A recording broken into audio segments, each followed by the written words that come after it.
समस्त दिव्य आत्मन को मोर सारस्वत प्रणाम। मोर कवितार शीर्षक जीइली सेतिकी।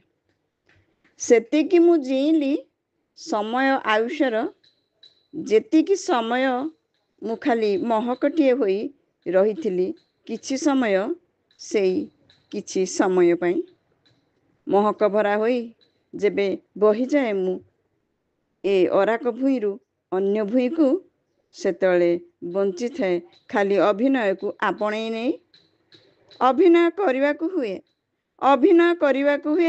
अभिन्न महत्व टिकक संपिबार व्यापकता व्याकुलता नहीं ताहा ही वास्तव परितृप्ति।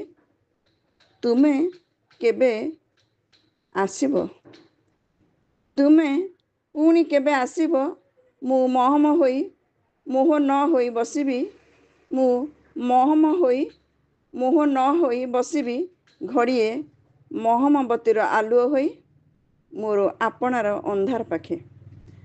पुणी केबे आसीबी मु महम होई मोह न होई बसिबी घड़िए महमबतीर आलुओ होई मोर आपणार अंधार पाखे।